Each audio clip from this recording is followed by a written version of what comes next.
I need to get one with space in it, don't I? I need a space intro. That's rude. I got one for Kimberly and I got one for Justin, and now you're on enough that it's kind of rude that I don't have you in the intro. Sorry, man. No worries, no worries. That's fine. I know you don't care, but I care. No, You no, I'm low space profile. needs to be in the intros. No, that's cool. So, hello everybody. Welcome Uh, to another Tesla drop their prices Wednesday. Um, thank you for being here. How are you, Mario? Doing good, good, good. Good news, actually. Yeah, I'm kind of surprised with another drop, and it's almost the completely opposite to last year, right? When we saw like an increase every couple of weekends. Yeah, that's right. That's right. So what was Tesla? The Model 3 is down 11% over last year, or actually just this year. So from January 1st, Tesla Model 3's down 11%. Model Y prices are down 20%. This really throws a lot of chaos into the market, which I think was part of what we're going to be talking about here. We were going to talk about depreciation before last night's price drops. And I know my take on it, Mario, has been that Tesla sort of has led the way for EV depreciation by dropping their prices, by doing this. When the new car now, a Model 3 now is under $40,000 brand new, not counting tax incentives, which is $3,750 on a rear wheel drive and the full $7,500 still on the performance, which means I don't know where they're getting their minerals from their batteries. I guess they're all being done in Austin then. They're still qualifying for the 7,500. That's something to dig into. Maybe I'll test Justin, the scientist with all the numbers, to come in on Friday and tell me how that's happening. But still $7,500 full tax credit on the Model 3 Performance, $3,750 on the under $40,000 Model 3 rear-wheel drive. I mean, these are incredible prices, but what does that do to depreciation on it's vehicles? it's a different topic, but it's very interrelated, definitely, because once manufacturers start either by incentives or by lowering price, it doesn't matter. The transaction price will be lower. What happens to those used models on the lot, right? That are, a year old, they're less attractive, for everyone. Why am I going to go and buy a 2022 or 21 when I'm seeing, Tesla dropping prices, every quarter, every 3,000 or 2,000, So I'll probably just wait it out, right? And that puts more inventory, used inventory, to age on the ground, and that further means more price cuts, and then we start this cycle, right? And yeah, it's very related what Tesla is doing right now, and the impacts on the valuation for vehicles, used vehicles on the lot right now. Yeah, it's I mean, when you're in January, a used Tesla was as much or more than the new one is now. So that's got to accelerate this depreciation. Like Igor says, a 2-year-old Model 3 standard range, which is now called their rear-wheel drive, is in the mid-20s at auction. It's just about what I bought mine for. I know my value of my car's gone down dramatically since I bought it, and I bought it at a great deal. And it's going to, I think, to Mark's point here, obsolescence is going to increase depreciation. Absolutely. New model years do that as battery technology keeps improving, which I think is what Mark is talking about here. Certainly, who wants the old battery that's Yeah. not as efficient, that doesn't get, these are all going to increase depreciation. And I think not just Tesla, I think that's sort of the obstacle of a lot of the EVs. That said, I don't know that that's a bad thing. As someone who's a proponent of EV adoption, that's not a bad thing. Like, okay, so if they depreciate like a Mercedes does, right? So after the warranty on a Mercedes is over, their depreciation sort of bottoms, like it tanks. I think the same thing is going to be happening with EVs. Look, 3 years, the battery technology is going to change, so prices are going to tank. So who wants that old technology? Well, someone who can afford the new stuff. Well, So yeah, I think what the used EV market to be much cheaper more affordable EVs out there. Yeah, and I agree. I think affordability, I think that's going to be the main driver. Um, EVs have to get more affordable Yeah. to increase adoption so everyone can build at scale. You need more volume so you can get a better price point, lower cost. But Tesla's doing basically because they can. They have so much profit on each vehicle, their efficiency is so high. So they can give these Yeah. discounts and lower their margin and still come out way, way ahead. Um, um, I'm sorry, I did another call. And the other part is that vehicles, the other competitors, they're not in the same position. So what pressure is going to put on them? These GM and Ford, they're not doing well, and they see this competition. So I think Tesla is because they can, and they actually have to do it. They can do it, and they want to do it because they'll put a lot of pressure on the competition. And I mean, that's a great position to be at, right? Yeah. So I think we're going to see Tesla stock or their earnings report today after 5. Uh, and I think we're all sort of expecting more units with less profit per unit to come out because of these price cuts. But I think that's sort of kind of what they're going for. Certainly with the plans for the Model 2 to be, a sub $30,000 EV, like you're just not going to get the same profit margin. You're not going to get $9,700 profit per vehicle, you know, but you're going to sell a ton more of them. Yeah, you're growing the So market. yeah, and so yeah, and that's, I think we've discussed this before. Tesla's advantage in this EV market is their size. And when they do things like this, they really do just that. They control the entire EV market. And how are people, to your point, how are people like Ford going to keep up with this? Ford is saying they've lost $3 billion on EVs. They lose money on every EV. Like, okay, but your EVs are now more expensive than Tesla, who makes the most profit on their vehicles. So like, I feel like Ford, you need to rethink your strategy. That is Good. the most politically correct way I can say that. You need to rethink your strategy, pull your head out of wherever it might be, and try to figure that out, because they keep raising their MSRPs. Dealers are adding on to those. So you're producing EVs that you say you're losing money on, but are more expensive, and people are going to start switching away. Certainly, they've got the Lightning crowd, but I think the Cybertruck is going to eat into that heavily. Heavily, People yeah. disagree with me, but I really believe that the Cybertruck is going to eat into that heavily. And then you got the electrified Ram coming out. You got the GMC coming out. Like, there's a lot of electrified trucks coming out. So Ford can't rely on that Lightning. And if they're losing money, what happens? Like, Yeah.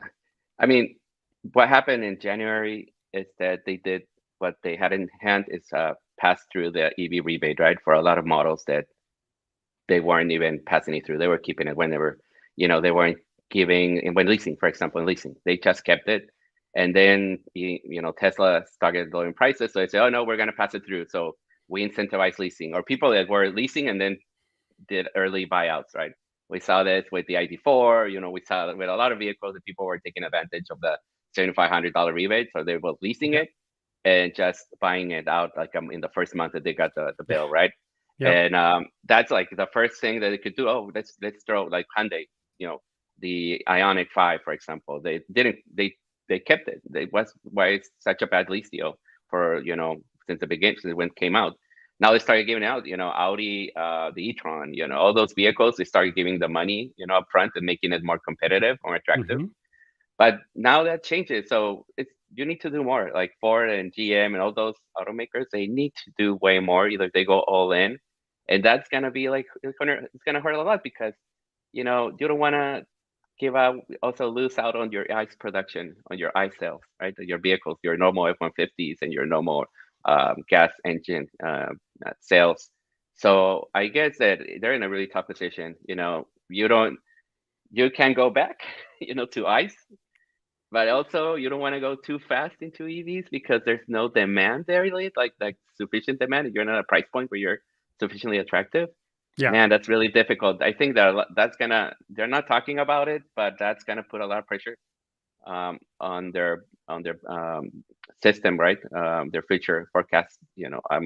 I'm curious to know, can they do it? That'll be difficult when I see Tesla doing these kind of things and now coming out with, their new project, lower price vehicles in the future. That's gonna be super, super interesting what happens to the market. Yeah, I mean, and we're still just seeing the beginnings of ramp up from everybody else. With the EPA requirements now, the Biden administration's 2030, 2035 goals were just that. They were goals, but there was no real force of law into them. And now you have the EPA looking like they're probably going to pass these regulations. So that is now a force of law involved into these, which OEMs have said no problem. Like that was already our plan, so yeah, like that's not a big deal for us. But so I think to that point, we're only just seeing the beginning of this EV thing anyway. And certainly when more people are dumping more EVs out there, and that's what you're seeing. I think to Mark's point, obsolescence becomes a lot bigger of a thing as they're all sort of using their own battery platforms and their own power management and this stuff. So you're going to have to start looking at, because let's be honest, you can get a Chevy Bolt for a good price, but if you're looking at a Chevy Bolt or a Model 3, those vehicles are nowhere near the same. You might be able to get them for close to the same price, $10,000 difference. So I don't know if that's close to you or not, but um, you know, but the Model 3 is just vastly superior in charging, battery technology, efficiency, etc. So, and I think you're going to see a lot more of that. We haven't gotten the BYDs out here yet. Um, Hmm. Out here in America, VinFast is only just starting. You got, as Igor says, the Asian brand EVs are holding their value stronger than other brands. A lot of them we haven't even seen here in the U.S. yet. Hmm. You got the new head of CEO of Toyota uh, replacing the old one who didn't want EVs and coming in saying EVs are the future and this is the way we need to go. And we're going to start whole plants to create EVs. Toyota's not even in our market yet. The BZ4X, but let's be honest, that sucks. Um, that's not a real EV. So, but you have a lot of these EVs that just haven't started yet. So, yeah, I do think that's going to increase depreciation. That's going to lower the values of cars, of used EVs with the technology, with the flooding of the market. But I see that as a good thing. Yeah, Getting the it's a good used thing. EV market, like I said, everyone knows after all my rebates and stuff, my Model 3 cost me about $20,000, right? That's how I could afford that vehicle because it cost me about $20,000. So it was a great deal. Now, if all these vehicles come out and, you get a lot of, you know, $20,000 and under used EVs, there's the real adoption, I think. That's where you start seeing like a real mass adoption in this. And then, obviously Tesla comes out with a Model 2 that's sub 30,000. Um, Yeah, that's that good. that changes things. That changes the whole market again. Hmm. Depending on how many they can produce. It's a different curve. But I think there's a comment there by electrified light vehicles. I think he's spot on that you got to look at a longer horizon ownership with EVs Mhm. now. That's I was looking at my Polestar because I'm saying that maybe I'll save some money if I keep it. But if I buy it out, like I leased it, it's like there's it's such a negative position that it's not worth it. So the best I guess it's right. You buy a vehicle, 40,000, adjust your ownership horizon. Make it 7 years instead of 3. I think it Yeah. makes sense even with depreciation. So you don't care about depreciation. Like depreciation doesn't matter as long as you keep it like long term. If you're switching cars every 3 years, that's going to be an issue. If you want to buy the nicest, most cool EV, Yeah. market every 3 years, I think that might be a risky position that you might be taking. So that's when I'm kind of looking at it like more like that. Yeah. I agree with Daryl here. GM is a sleeping giant. I agree Hmm. with that. I think the Equinox is going to be a killer. The Silverado definitely, because right now we really have one full size truck in the EV market. We have Rivian, but if you've stood next to a Rivian, you know they're not very big. They're a very compact pickup truck. Uh, So we I have. don't bet with GM, so I don't place bets. I don't know. I don't know. I think I do think they are gearing up uh, to be a sleeping giant in this. Maybe not. I mean, I could be wrong, but I do think Yeah. they're going on the Ultium platform, which is good. I think they're poised to do something good here, and I think Ford is going to be the one who's having some trouble in this. I don't know how long Ford survives in this space without completely revamping what they're doing. I know there's some questions from the Senate to Jim Farley about what he's doing and partnering with some Chinese firms to build batteries and whether he's using a loophole to get around the Inflation Reduction Act and get tax incentives for his vehicles. To which I, of course, always say, well, you guys wrote the laws. If you wrote in a loophole, um, then you wrote in the loophole. Like, what do Yeah. you don't expect people to take advantage of that? Like, if you don't want that, then you should have not written in a loophole where they can get around it. Like, come on now. Yeah. Um, With domestics, Justice, their playbook has always been heavy discounting, has yeah, always been heavy incentives to move metal. The Detroit, automakers, tell me, give me any name, and I'll tell you it's not about not so much about being different or being more better vehicles. It's more about the value for it, like getting more for your money, maybe through incentives and very high. For example, the strategy of high MSRP, so we can discount the vehicle 15%. Like, is that really a good deal? So I think that, yeah, Blazer might come out and stuff, but I'm pretty sure they're gonna be playing the same game like the Leaf back in 2019, with $10,000 in incentives, yeah, to get the Leaf at a $200 price point monthly, so it can compete, with Tesla, so it can compete with whoever else, yeah, is number two. People forget, like, back in 2019, depreciation rates, like for 2 year, like a 2 year Leaf was, reaching 55%, yeah, 60% yeah, depreciation rates. So you bought a Leaf for $32,000, so, and after, 2 years, it's worth 60% less.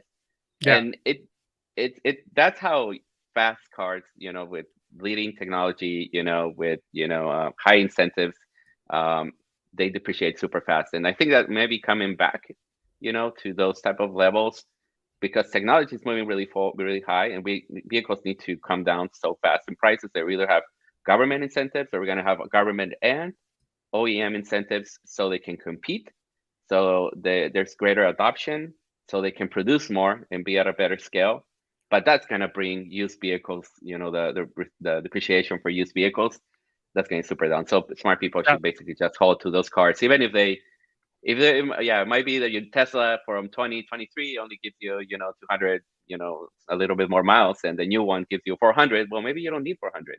yeah. You just need 200, right? So hopefully it's a different dynamic, different formulas, and that'll be interesting to talk to the people in Black Book, how they offset, those new variables, because they This is will not be this wearing is a down as discussion fast. we've had with them a few times Yeah, we have to on get why. EVs, and it's always kind of like, I pulled their data for this show. Like, I pull in, I'm kind of like, that seems too aggressive. They're prognosticating, 60% depreciation in 36 months for most makes, and that's like huge. Like, that's a big. So I'm kind of like, maybe they're right. Like what we're seeing right now. Like, I think Igor made a couple of comments. We're seeing the mid 20s. mm-hmm, Those Teslas sold for $46,000. Way yeah, back. They have the original MSRPs, and they're mid 20s. That's approaching 50% depreciation. That's very close, 45, 40%. yeah, So yeah, I mean, we need to get out of the mentality that we saw with Teslas of holding their values for 3 years. yeah, We yeah. remember. I mean, Oh I man, think we kind of knew that that's flipping was it's very not short attractive. lived. But Yeah, it takes time for people to change their mindset. It takes yeah, a lot of time. Like, yeah, we just came out of well, at least the worst in the shortage, right? When Tesla was increasing prices and now they're lowering it, but we kind of like say, hey, but they increased the prices way back, a year ago. So maybe Yeah. not so much Well, savings, I don't know. you know? Tesla's always been, I've said this a million times, the most reactionary company out there. If they need to raise prices because lithium prices or whatever are going up, they'll do that at the drop of a hat. Hey, it's Monday. Let's raise our prices because Yeah, yeah, that's yeah. what. But on the other side, Tesla's also been known for their entire history as when they can drop the price, they will. Okay, we're just going to drop the price because it's cheaper now. And, lithium prices have played into some of these drops. I think lithium prices have just plunged Yeah. from the Yeah. pandemic highs. 60%, right? Mm-hmm. Yeah, or more in some cases. Like Mm-hmm. they're just way down there. So to Tesla's credit, that's what they've always done. Hey, look, it costs more for us to build the vehicle. We're raising our prices. Hey, it costs less for us to build the vehicle. We're lowering our prices. And their entire history, this is sort of what they've done. Some people hate that. Some people want some more stability. I personally like it. Like, good. When I can get it cheaper, I will buy it cheaper. That's great. If you're raising your price and it gets out of my price range, I'll just wait. At least I know I have a company that's saying when we can build it more affordably, we will. Um, Yeah, I agree. no, And this and is, we have. Let me real quick. We have a couple of these comments. No CarPlay with GM. No Android Auto with GM. I've heard this from a few people, and this is I would say sort of a red herring because Tesla has never had CarPlay. They're the number one maker, and I had considered that when I went to buy my Tesla, and they just recently added Apple Music to their service. Uh, I don't miss CarPlay at all. I really don't. Their maps are just as good as Apple Maps. I don't need anything else. I could do everything on voice control with the button on my steering wheel. And now I have Apple Music. Like, I don't need CarPlay. So I'm not sure that that's going to play in as much as it does in ICE vehicles, where I was one of the people who did shop for my ICE vehicle to see if it had Apple CarPlay, particularly on my last one, wireless Apple CarPlay. I don't want to have to plug it in all the time. That was a big deal. I think in some of these EVs, it's a little bit less. That said, Ford is going all in and letting Apple take over their screens. So that could be the way Ford saves themselves, because let's face it, the Apple people are somewhat fanatical about it. I say the Apple people, and I count myself as one of them, so it's okay. Are we saying Tesla is going to fail majorly? No, we're no, no, saying, no, no, no, are we going to no, no. say that Tesla is going to lose market share? Damn right they are. They're not going to say 60% of the market, or it's even down now. It's like 54% now. But no, they're gonna eventually become a Toyota, where they have a good, strong market share, but it's nowhere near half of the market. Um, those days will end. They know they're going to end. Everybody knows they're going to end, and I think Musk champions that, and has always championed that. They're going on to other stuff anyway. Mm-hmm.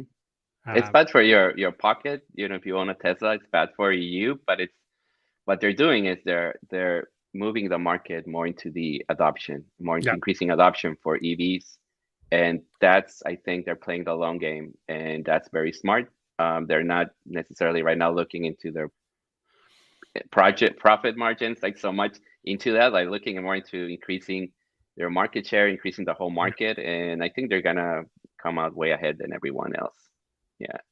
Even though yeah. I'm not a Tesla fan, you know that I'm not a No, Tesla fan. I know you're not a Tesla fan, Uh, and but and I I see the moves, and that's pretty smart. I mean, they're making some smart moves, and they're forcing everyone to either go all in or they're gonna fold. I mean, that's the only way. Either you go all in and start moving your production into EVs at a higher rate so you can increase your efficiency and lower your costs, or you just got to get out and just either join someone else or do something else, because the longer it takes, the more pain that it's going to inflict on your manufacturing, your price point, and your market share.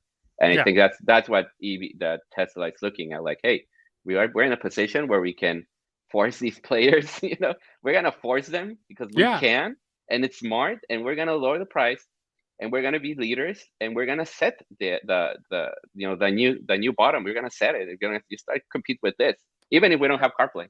Even if we don't have CarPlay, we Yeah. could do it. Even if Which we a don't lot have of this people have features, we criticized don't them, care. and look at their It adoption doesn't rate. matter.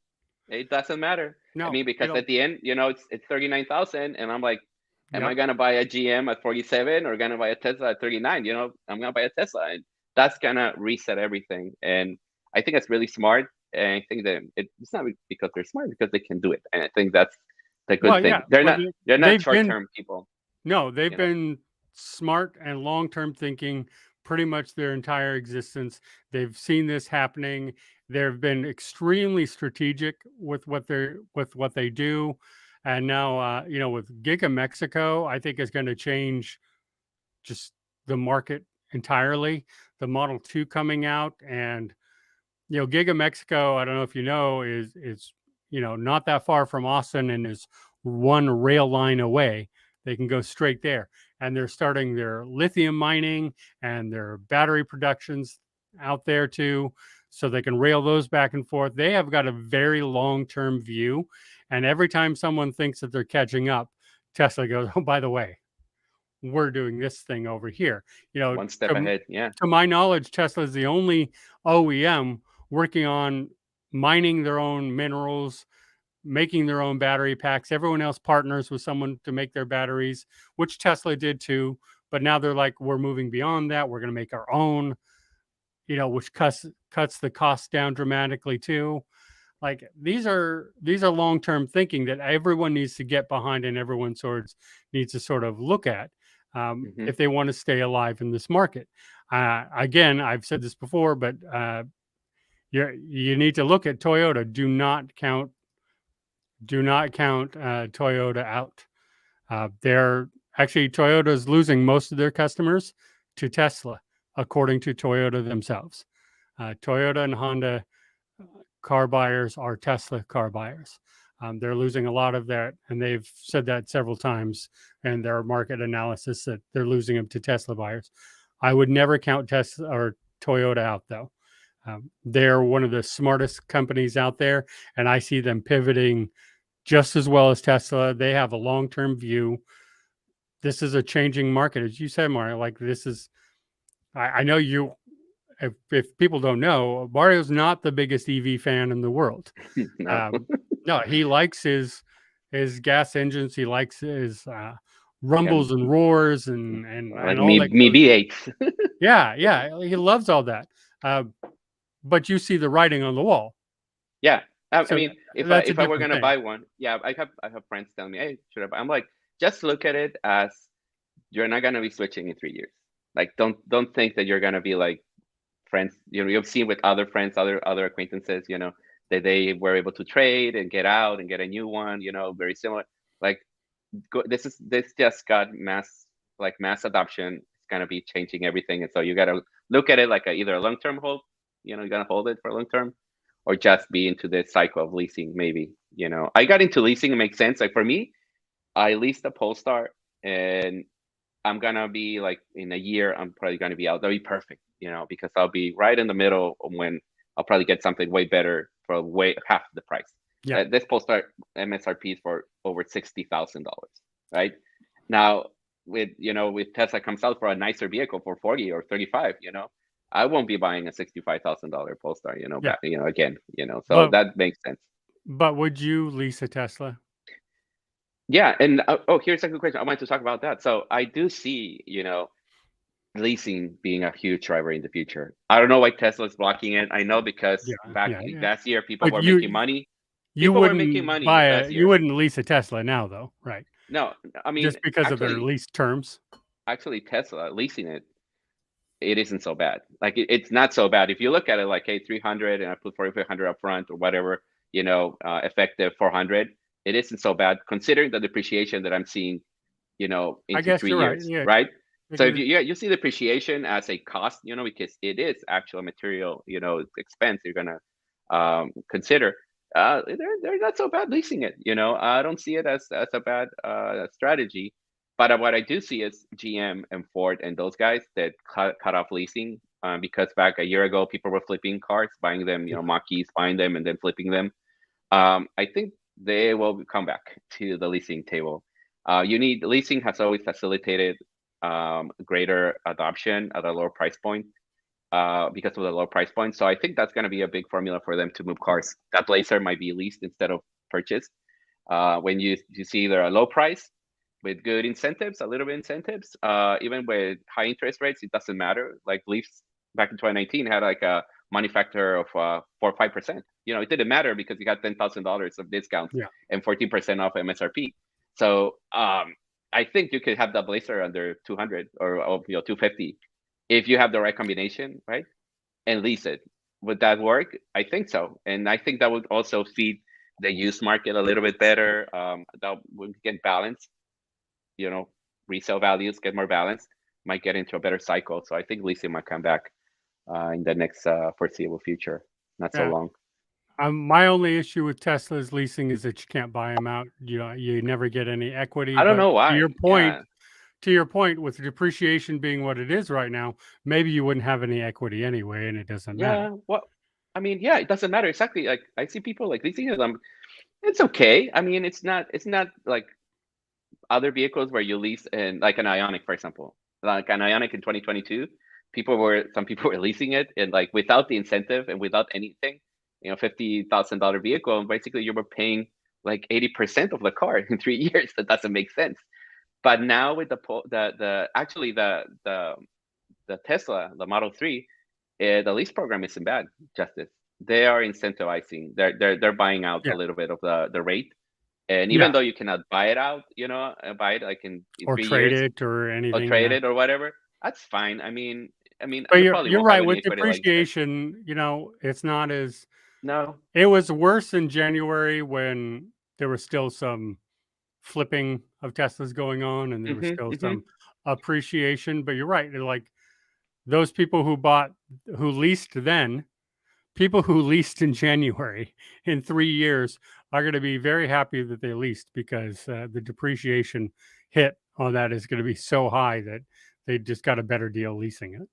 And look at this, like Tesla is holding the risk, like the bank who's not saying, oh no, you cannot lease it. I'm going to own the car in 3 years.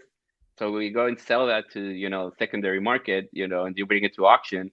And it's like it's gonna be there probably buying those cars at 20,000 or 15,000 or 18,000. Like who's gonna eat that difference?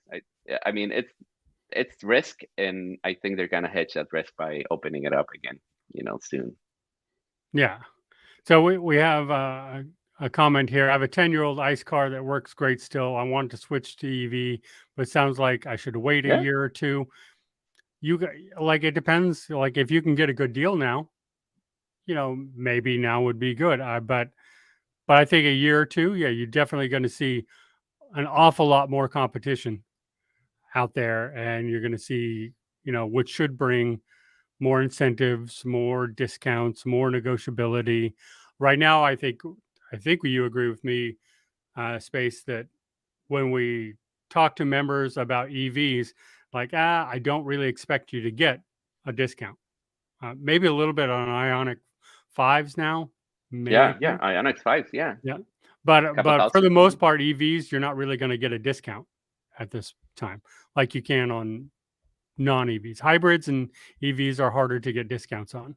But at least we're talking about discounts. Were we talking 6 months ago about possibility, man? We were talking like markup. We were talking about how close to MSRP you can get. Yeah, that's right. Yeah, and now like saying an Ioniq, it's a possibility to get it below MSRP. Like it's incredible. And if you're not in California with Space and I, definitely charging stations. You got to look out in your area. I know this is something that we don't really think a whole lot about because we're surrounded by them. But if you're out there in West Virginia with Justin and Kimberly, you really need to look around your area and see charging stations are out there for you. And I'm seeing discounts on a lot of vehicles for EV, right now. So it takes time to adjust our mindset, like in any market. Takes time. Like ID4, I see there, Sony Landy saying ID4, yeah, ID4, like 2,500 easy, right? 2,500 off MSRP. You know, I was looking at a deal You're right. yesterday. ID4. Yep, you're right. I was looking at an IX 50, and we're looking for, you know, at least 8% off MSRP, right? So, and they're like, and I was looking in like, I think it was in Georgia, like there's like 150 on the ground. So this Well, kind yeah. of thing Well, about we've been being talking rare. about. Yeah, we talked about that on the last show too. Inventory levels are rising on everything, but that includes some EVs. Sometimes Yeah. I'm seeing Rav4 Primes sitting on the ground now, and that was Oh 6 months yeah. ago. That was you're going to On wait what 18 software that months, and now all of a sudden, oh hey, they're sitting on the ground. you can get like Prime? It's a possibility of get an MSRP right now. Like Yeah, it is, yeah, but those guys are thinking about flipping it. Forget about it. Like that's not gonna happen. Once it starts getting like easy to get something at the MSRP, it just means that, you know, the flipping has gone away. So that's a sign, you know, that everything's kind of changing quick. So that the person who has 2 years, if in 6 months we're seeing such a huge change, you know, imagine what's going to happen in 2 years. So if your car is in good condition and you're fine with it, you're not going to have a growing family, you don't have any kind of things. I mean, just even the gas prices go up, hold your vehicle and just make a decision when the time is right, you know, when it makes sense. And I think, yeah, your ICE is still going to be worth something if it's a good vehicle, but yeah, I would wait a year. Definitely. If I had like a Toyota, you know, truck or whatever, I would hold it for a year and just come in later. yeah. I do. I think 2 years from now, the market's going to look just Completely so different. Yeah. different in every single possible way. So it's going to be interesting to see what comes Get a through. used Rivian, maybe. I'll buy Yeah. a Well, pre-owned Rivian that has well, one of those so really nice ones we talked at about this 30,000. yesterday. We talked about this yesterday, right? Catherine has who's owned an EV longer than all of us, has said this too. The problem with Rivian and Lucid are, I'm sorry to say, I love the Rivians. I really do. I've driven them. I love the Rivians, but I don't know if in 5 years they're going to exist. Like they have such struggles. They can't meet their production deadlines. Neither one of them can meet their production deadlines. Uh, Lucid actually has more cancellations than they do orders. They just can't deliver. So, like, and these companies that you just don't know, and what happens if they go under? Who's going to service a Rivian if Rivian goes under? Like, you have a car that nobody can fix, like that. So there's some concern with those. I mean, they would certainly be cheaper at that point, right? But yeah, that's my Hopefully, concern with some of these, like not VinFast. VinFast has been a car manufacturer for ages. They're backed by the Vietnamese government. Like I don't see them going away. We think of them as startup here in America, but they're not. Uh, but the Rivian and the Lucids, and I say Fisker. I know Justin loves Fisker, and I like the look of the Fisker, but Fisker has a long mm, history of failed projects that end up at the bottom of the ocean or just don't work anymore.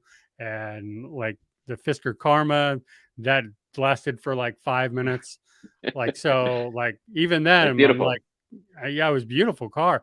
I'm not saying they can't manufacture. I'm just saying that they tend to end up either at the bottom of the ocean or discontinued. So even Fisker, I'm kind of like, I'd like to see you do this for a while before I jumped in on that bandwagon. But let's hope that you know that there's more competition. Competition is good, Yes, right? So let's say that competition either is amazing. Yep. there's consolidation, either Ford buys them out or whatever. You know, I don't know what's going to happen in the future, but I think consolidation might be an issue. So I'm looking more of it like maybe for those value buyers out there, maybe you'll get some great deals in 2 years. Those Yeah. vehicles that were selling for close to 80, 90,000, and now they're at 30,000, and they're larger vehicles, really nice. They're still modern. They still have a lot of life left. You know, I don't think they're gonna have 50,000 miles on them. They're probably 30,000 miles on them, and that might be great deals. You know, so I think 2 years used market and new ones is gonna be completely different. Just gonna have a whole lot of vehicles, out there available. Uh, Susanna says the Rivian is still in the initial seed stage, capital investing. Fortunately, There's less people willing to invest in them. And I look at Tesla to see what the future holds for a lot of these startups, lest we forget that Tesla almost went bankrupt 4 times in the 20 years. There were many times, twice, that Elon Musk put literally every single dollar he had up to keep the company afloat, sold his homes, sold his cars, was sleeping on friends' couches or in the office on the floor to keep that company running and go. He put everything into it so many times, just to keep that up and going. So it really is one of these things. Creating a car manufacturer, has always been one of the hardest things you can ever do. Yeah. It is Yeah. so incredibly difficult. So many people have failed over the time, long before EVs, back when it was all ICE. Tucker. Everyone remember the Tucker or the Edsel from Ford. Yeah, it's hard to do. DeLorean. People, I think, know about them a little bit. So I look at these and I go, okay, I want to see if you can make it through all of that, because even what is the most successful EV company in the world almost went bankrupt so many times. Like, they were on the verge of, we're talking days of bankruptcy, not meeting payrolls and going through. So um, It just it's is it. like I was kind of thinking like and I'm thinking about Rivian and the future, like, and you mentioned Toyota, Tesla is gonna be like Toyota. Like, this transition, it's gonna mean that there's gonna be the Toyotas and there's gonna be like the Mazdas. I love Mazda, but it's a super tiny OEM. Like, Yeah. it's for a very particular type of buyer, right? I Yep. mean, at least in the pre-charge, it's like if you wanted something sporty and affordable, very performance, handling type of thing, that would be your type of car. So I could see maybe a Rivian or maybe a Fisker, maybe one of those very good niche, market Mm-hmm. for very particular buyers. They might not be the volume sellers. They might not be the price leaders, maybe, but they might be the next Subarus. They might be the next, like I mentioned, like the Saab, way back in the years that Yeah. was, bought out. And so I think the problem right now is that the transition hasn't taken over completely. It's just one Yeah. slice, like Yeah. one We're little slice. we're at the These, beginning of a yeah, major transition, yeah, and that yeah. always takes time. That takes a lot of time, and Ford is like, and that's going back to Ford, and like, it's so hard to get off that drug of selling big trucks, $80,000 trucks, selling those big SUVs, selling those, the bread and butter that gives you all the profit, easy profits, because you have so much into it. It's got to be so hard to, get away from that. Yeah. That's addictive, right? Because you need to get better in the new transition, which is all in into EVs if you want to survive at that scale, right? Because if not, then you're gonna become a legacy automaker that just specializes in, gas vehicles for the next 30 years. But what's gonna happen in, year 25, when everyone's so far ahead? So I think they're gonna move away, but I'm still rooting for those small OEMs that are building EVs right now, because there might be a market in the future for them. Yeah. Tucker After also torpedoes. uh, Tucker That's way before introduced my time, man. Tucker introduced the seat belt, right? They Oh were the yeah. first ones to introduce the seat belt, and they had the turning headlight that moved with your steering wheel to illuminate where you were going. They were revolutionary, and they didn't last because of Washington. Uh, but Yeah. all right, so Mario, we've gone over our time Interesting. again, as always. Not that I ever expect anything less than going over our time, but we're going to call it a day. Before we go, I'm going to put a link right here in the chat for those of you who have not yet done the CarEdge report, or even if you have tested the CarEdge report out, Yeah. please come in and do it again. Use the link right here in the chat. Go in. We've revised it. There's a couple different versions that we're testing out. Those of you who were here yesterday with Kimberly and Catherine, Catherine is the one who's in charge of this, so it's her you will be submitting your feedback to. Uh, we just want your opinion on the report. Run a couple of them. Give us your thoughts. What do you like? What do you don't like? What do you not like? What do you not like? Very important. Mr. Space here, which I'm told is on this side of me, even though my screen says the other thing, has been integral in this as well. Very, very big in this CarEdge report. So give us the feedback. Please, please, please give us the feedback. We want to run with a product that is useful. Our first iteration, people didn't like, so we've changed it. Like we're very upfront about that. People's like, I didn't really find a lot of use in it. Great, let's change it. So please give us your feedback. Please go on there and do that so we can get the most accurate and best information that you find useful. If there's So some good ideas, we can maybe not on version 1, but we want to start testing out version 2 and make improving. This is a project that's going to get better with time, but we need your help to, just make it way better. We try, but we know that there's some good ideas with our audience, and yeah. maybe, if you can help us out and give us something that we might not be looking at 100%, we'll definitely consider it and work hard to see how we can put that in the future version. So just right up front, we're on an EV channel talking about EV space. Can the CarEdge report run EVs yet? Oh, Justice, come on. Yeah, No, no, we can. no, yeah, Okay, yeah. No, because that 100%. was a limitation on the last one. I was like, I'm always up front. Like there was a real Oh, yeah, limitation yeah, on yeah. running EVs on the first generation, and we're on an EV channel asking people. So I want to know, can Oh, no, can we definitely. pull up some? Oh, great. It's the thing, yeah, and maybe the requirements for EV information might be different than from ICE, and we need to look at it that way Okay. also, because right now we're kind of looking at it as together, right? So maybe there's something different in terms of, for example, of EV, maybe ownership and depreciation, it is an issue. Maybe it's something that it's such a big issue in the future. Maybe that may be something for EV that needs to be highlighted. Maybe not so much like in demand for gas vehicles, because maybe price takes precedence. Yeah. So yeah, let's look at it that way, and definitely be an eye opener. I Oh agree. yeah, the Battery BAV health. report. Yeah. Yeah. So right now I use Recurrent, which is an amazing resource for the battery health. You have to install it and give permission to track your car, but they do a Hmm. great job with it. But yeah, I agree.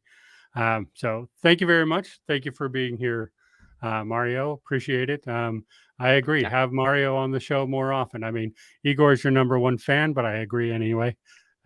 Hey, you were. Uh, and yeah, I got to get you into the intro. So thank you for I being got it. here. Hey, Thank you, everybody. We'll be back on Friday with Justin, maybe.